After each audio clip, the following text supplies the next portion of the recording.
Yeah, how do you change a blockhead like Bakugo, actually? I have a very vague feeling whatever's gonna happen now is gonna be the ultimate despair of all time. In the Boku no Hero Academy of 86, we see the reporters trying to be just like reporters, trying to say, exploit the negative facts. I mean, in a way, reporters are just like that. They're trying to get the negative part in order for other people's to burst. But in the way, I agree with exactly what this reporter here had to say. Because for him, he actually says here that Bakugo was targeted because of his personal history with a tough hero personality. But on the other hand, we saw a violent nature that he displayed in the finals, his attitude leading up to the award ceremony and whatnot. He has exhibited signs of mental instability because, yeah, has he displayed signs of mental instability? In a way, one could actually say it's pride. But yeah, his pride is his undoing, because that is a bit mental instability. And they're trying to provoke Eraserhead by using his hatred for media. But Eraserhead actually managed to keep his cool and say that what transpired was the result of my own shortcomings. There is no one else more in pursuit of becoming the top hero. If the villain perceived that weakness to exploit, then I could say that they are being foolish. In a way, I'm surprised he actually would defend Bakugo, but it's also true.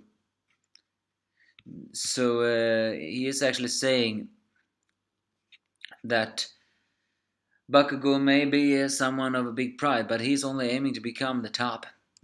And he actually agrees with them in his own style.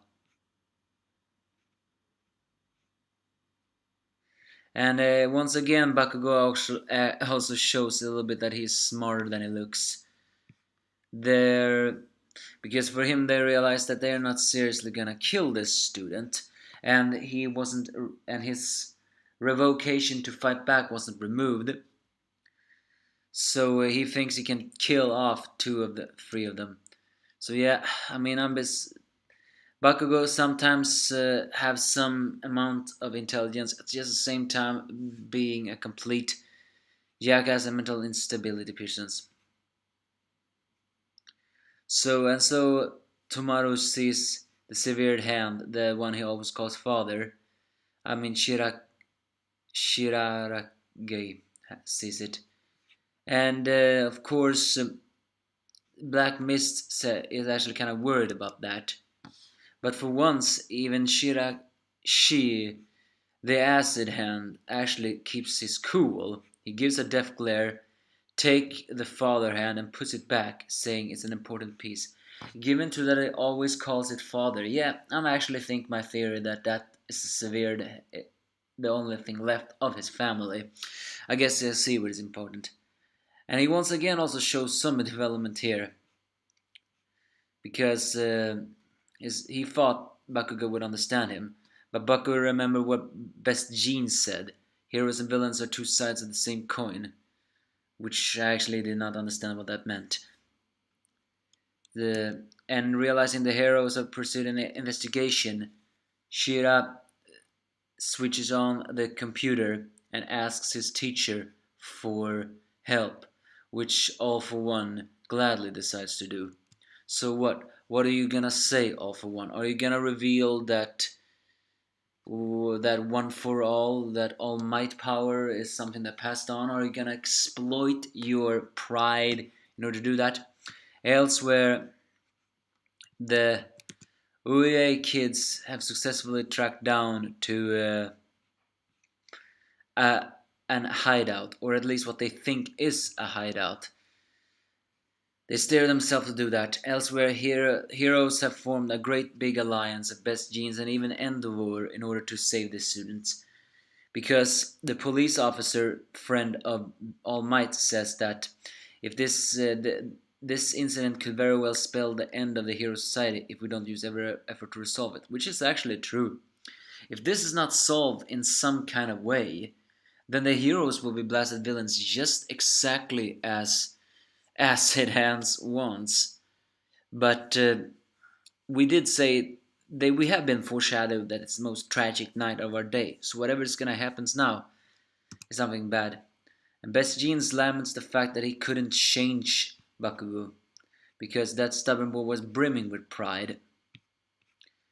So yeah, wherever they're going, they're gonna go it. And elsewhere, All Might has called in his old mentor Gran Torino, because both of them knows that All for One most certainly will be making his move, and they're also right there. And so they approach one hideout. What awaits them there, Bakugo or something else, I have no idea. It doesn't look like the same kind of place Deku and his friends find, so who knows what kind of despair awaits. But so, All for One are gonna help out here in turning Bakugo into a villain. Yeah, I mean, what can he possibly say to that stubborn, prideful, arrogant, sociopathic boy that makes him turn over to the point of villainy? The only thing I can think of is actually telling him the truth of what All Might really is. Making him lose the All Might is not some kind of stronghold. Trying to play on his pride that he is someone strong. Or maybe even saying that he cannot win against Deku. Who knows? That's basically this chapter. The whatever despair is happening now, I don't know. But again, but Boku no Hero Academy did show once again that they can really be good when it comes to real life. What the reporter here said, these sort of incidents are just like real life. So give me a thoughts if you have any.